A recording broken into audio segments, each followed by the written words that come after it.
Mateus capítulo 16, isso vai nos ajudar bastante. E Mateus, Provérbios, estou falando Mateus porque eu botei Mateus no meu coisa, mas é Provérbios. Mateus, eu acabei. Mateus vai descansar um pouquinho, né? Capítulo 16 de Provérbios.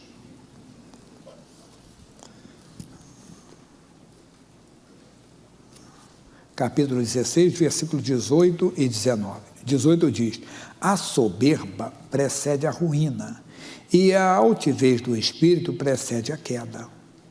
Eu gosto da tradução que diz: o orgulho precede a queda. É uma coisa séria. A pessoa às vezes está muito bem no evangelho, começa humilde, não conhece nada. Às vezes é um doutor, um homem formado, vamos dizer, em direito, o outro é formado em engenharia, o outro letras, pessoa bem estudada. O outro não é simples, é uma pessoa que não foi muito da escola, mas começa a aprender da palavra de Deus. Mas com o tempo, às vezes, a pessoa deixa o orgulho entrar. O que é orgulho? Ela começa a se achar melhor do que a palavra de Deus, ou melhor do que quem está ensinando para ela. Ela começa a ver os outros, entenda bem, inferior a ela. A Bíblia está dizendo: o orgulho precede a queda. No culto anterior eu falei de um homem chamado Uzias. Vamos lá? Segundo livro de Crônicas, capítulo 26. Vai ver que ele começou a reinar ainda garoto. Segundo Crônicas, capítulo 26. Então todo o povo tomou a Uzias, que era da idade de 16 anos, e o fez rei em lugar de seu pai Amazias. Esse edificou Elate e a restituiu a Judá. Depois que o rei adormeceu com seus pais, era Uzias da idade de 16 anos, quando começou a reinar, e 55 anos reinou em Jerusalém, dos mais longínquos, dos reinos mais, vamos dizer, longos que teve. 71 anos naquela época era muito. Você sabia que o Brasil, por exemplo, a expectativa de vida já mudou, já melhorou, está 75, 76, em alguns casos até 80, até mais. Isso é média, né? Expectativa de vida. Há um tempo atrás não era. Eu, quando era garoto, era 60 e poucos anos. 60 e poucos, a minha idade, era bem velhinho mesmo, já era um idoso. Nos dias de Jesus, a expectativa de vida era 45 anos. 45 anos. Então ele teve um reino longo, a poder ter tido mais. Deixa eu explicar para você. Diz assim: e fez o que era reto aos olhos do Senhor, conforme tudo o que fizera Amazias seu pai. Porque deu-se a buscar a Deus nos dias de Zacarias, sábio nas visões de Deus. E nos dias em que buscou o Senhor, Deus o fez prosperar. A Bíblia não mente. Aqueles que buscam ao Senhor de nada tem falta. Salmo 34, versículo 10. Isso foi muito antes dele. Quem escreveu foi o rei Davi. Davi é muito antes de Uzias. Então, para você entender, hoje é a mesma coisa, tempo de pandemia, de crise e reforma, mas os que buscam ao Senhor de nada tem falta. Porque saiu e guerreou contra os filisteus, e quebrou o muro de Gate, o muro de Jabné, e o muro de Asdod, e edificou cidades em Asdod, e entre os filisteus. E Deus o ajudou contra os filisteus, e contra os arábios, que habitavam em Gur-Baal, e contra os meunitas, e os amonitas deram presentes a Uzias, e o seu renome foi espalhado até a entrada do Egito, porque se fortificou altamente. O Egito era a nação poderosa daquela época, e o Egito ficou sabendo que na pequenina Judá, um homem chamado Uzias estava se tornando forte, um homem poderoso. Se hoje, entenda, quando alguém começa a se destacar, muito mais, com a tecnologia de hoje, ficam sabendo rápido, mas naquela época foi espalhando, foi de boca em boca, foi chegando. O Egito ficou sabendo: olha, tem agora um homem, um rei em Judá, lá do reino do sul de Israel, que é Judá, e ele está crescendo, está se tornando um homem forte, e cresceu mesmo. No versículo 15 diz: também fez em Jerusalém máquinas da invenção de engenheiros, que estivessem nas torres e nos cantos, para atirarem flechas e grandes pedras, e voou a sua fama até muito longe, porque foi maravilhosamente ajudado, até que se tornou forte. A Bíblia diz: se tornou forte porque ele foi maravilhosamente ajudado. E se tornou. O mundo conhecido daquela época recebeu a notícia: olha, o homem está forte, o homem está crescendo, tem até máquina de invenção. Sabe aquelas pedras que atiram? Aquilo foi invenção dele. Mas, todavia, contudo, havendo-se já fortificado, exaltou-se o seu coração, até se corromper. O coração começa a exaltar, irmão. Lembra do orgulho que precede a queda? você começa a achar melhor. Você ouve um pregador assim, fraquinho. Você ouve o pastor Jair assim, coitadinho dele. O orgulho precede a queda. Isso acontece com o obreiro, o membro na igreja. Ele, quando chega, ele é um aprendiz, ele quer aprender. Mas depois ele se sente superior e deixa entrar. Eu tenho dito para a igreja que é muito comum hoje as pessoas estarem neste erro. Não, você é daquela igreja do sai capeta, sai demônio. Você é daquela igreja que bebe águazinha? Você é daquela igreja que dá olhinho ungido? Você é daquela igreja que dá lencinho? E quem está falando isso é a pessoa que às vezes começou até conosco. Mas ele começou a crescer e ele acha que está num estágio, sabe, superior, mais avançado. Não, eu estou numa igreja que é só de adoração. Mas quem está ali para adorar, porque foi liberto antes. Tem que ter adoração mesmo, aqui tem louvor, tem adoração. Aqui nós temos, entenda bem, coral, nós temos orquestra na igreja. Temos, é bonito. Tem um grupo de dança das meninas e das mulheres que vencem, tudo isso. Mas se não expulsar demônios, irmão, não é a igreja de Cristo. A igreja de Cristo é isso. A igreja de Cristo é aquela que expulsa demônios. Quem crê em mim fará o quê? Mesmas obras que eu faço. Jesus expulsava os demônios. Mas hoje não tem demônio, então Jesus mentiu. Ele disse, em meu nome expulsaram demônios, é porque valeria. Os céus e a terra passarão, mas as minhas palavras não hão de passar. E tem. Eu conto que uma vez eu fiz uma sexta-feira, meu irmãozinho, a igreja estava cheia, mas lotada mesmo, era muita gente na igreja, lotada. Tinha pessoas do lado de fora, mas muita gente mesmo. Eu fiz imposição de mão, até brinquei que eu fazia exercício. Agora não está podendo fazer imposição de mãos, tem que vigiar. Mas que eu vou fazer o batismo daqui um dia com uma roupa especial, eu estou preparando fazer o batismo nas águas, né? Que tem que batizar as pessoas, não deixar de esperar a pandemia acabar sem o batismo. Não, esse batismo, meio de julho, no máximo julho, eu vou fazer batismo. Mas deixa eu explicar para você. Aí quando saímos daqui, eu morava nessa época aqui perto da Santa Casa, na Vila Buarque aqui. Agora eu moro na Barra Funda. Então quando acabava aqui, sai daqui na Timbiras, você pega a Marquês de Itu, mas antes de pegar a Marquês de Itu, você passa então para não passar ali na frente, nós passávamos aqui na rua Aurora, entrava ali e saía na Aurora. Passando na Praça da República mesmo, isso mesmo, para pegar a Marquês de Itu. Mas quando passava assim, tem a Vieira de Carvalho. À noite ali é cheio de barzinhos, entenda bem, e muita gente ligada, a vida devassa mesmo. Amigo, quando passou aqui eu estava lotado, cheio. Eu falei para o rapaz que estava dirigindo da igreja, eu falei, amigo, a igreja estava cheia, mas tem muita gente para ser salva ainda. E é verdade. Você acha que não tem de pessoas oprimidas? Você acha que não tem mais ninguém fazendo espaço para os guias? Claro, o Brasil mudou. E nos anos 70 era 2% praticamente da população que era evangélica. Hoje você vê mais de 30%. Você vê hoje que o presidente se reúne com os evangélicos, mas o evangélico não. Tinha gente que chegava e dizia assim, não, eu gosto de igreja, mas não posso ir lá porque eu sou juiz de direito. O que tem isso? O que tem de juiz de direito hoje no nosso meio, o que tem de advogado no nosso meio? Eu lembro da nossa igreja já nos anos 80, já era comigo, entende? Que eu fui dirigir uma igreja, olha, aquela igreja lá é elitizada, lá tem advogado, tem tudo. Meu irmão, hoje a gente pode fazer uma reunião sem exagerar, lotada dessa igreja só de advogados que são membros da igreja. Se pegar todas as nossas igrejas, são vários. Nós temos vários pastores hoje que são formados em direito, engenheiros, pastores e tudo. Mas o que eu estou dizendo para você? Então a pessoa vai crescendo e vai deixando. Ela vai deixando o orgulho entrar. Ele se corrompeu como? E transgrediu contra o Senhor seu Deus. Como? Porque entrou no templo do Senhor para queimar incenso no altar do incenso. Ele foi fazer uma coisa que era proibida pela palavra. Alguém disse, o céu é o nosso limite, não, a palavra é o nosso limite. Não vá, Deus não autorizou. Se a palavra condena, não vá. Não, mas eu posso, que eu sei. Deus, no meu caso, Deus permite. Não permite.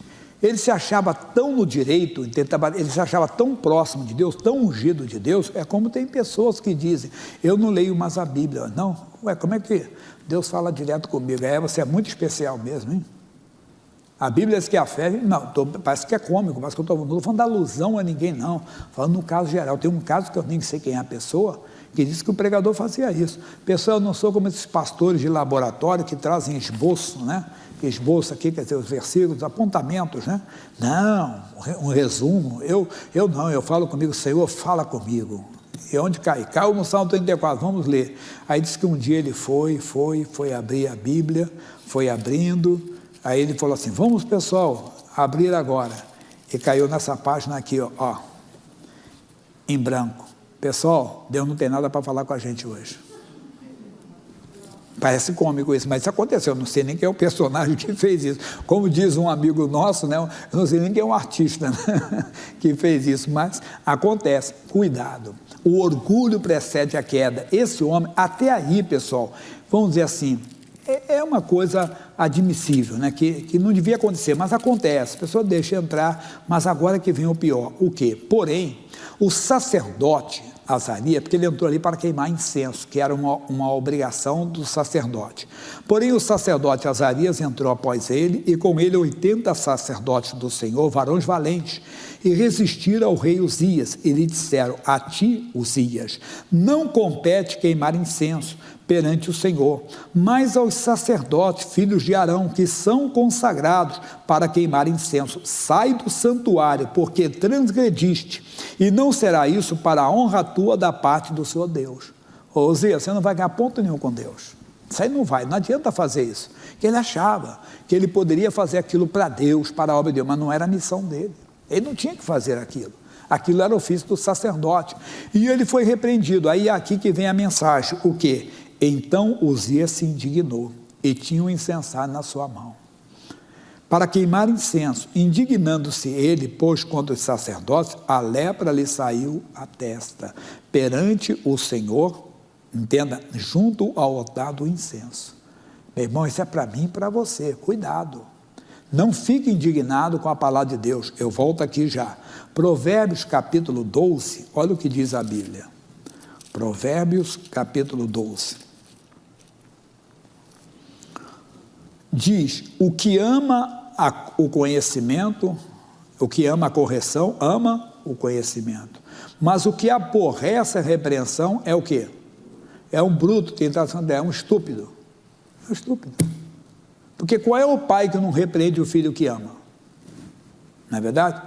Imagine, puxa, você às vezes vê uma criança fazendo algo, uma manha na rua, você até chega, se fosse meu filho, se fosse meu neto, já passou isso com você?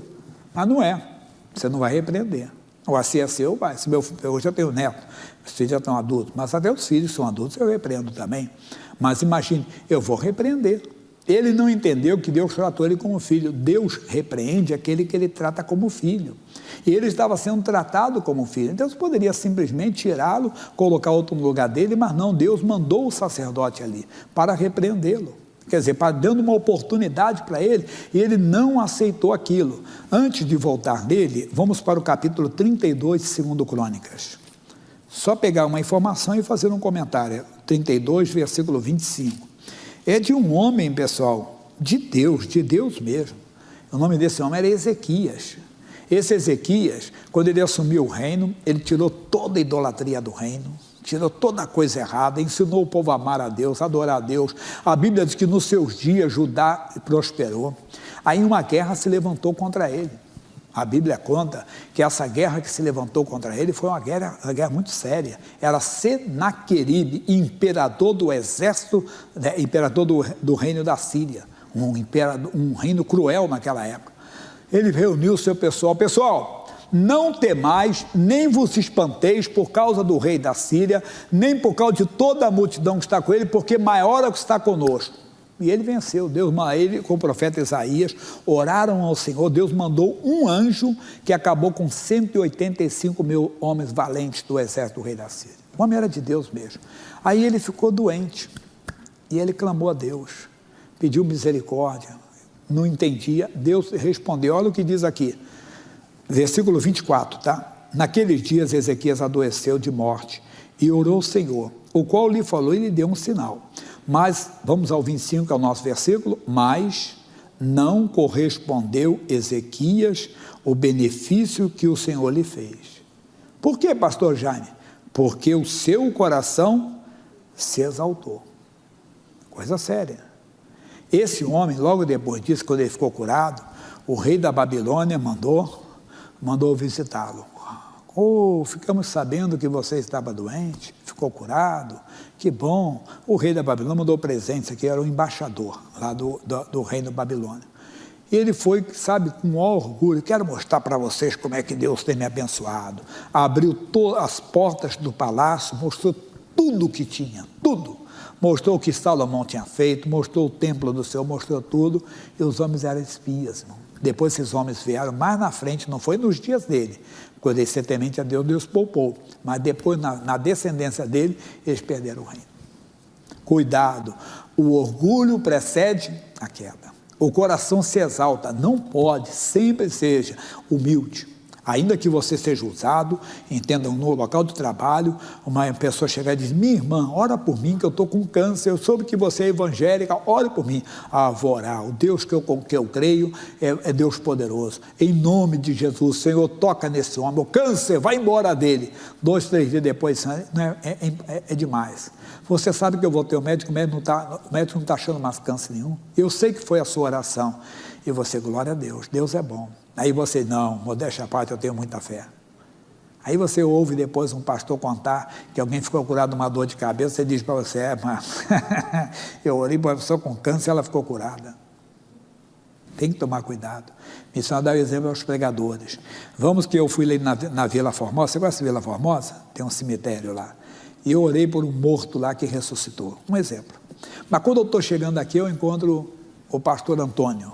E o pastor Antônio disse para mim assim, pastor Jaime, uma coisa bonita aconteceu lá na igreja, antes de eu contar o milagre que aconteceu com a minha oração.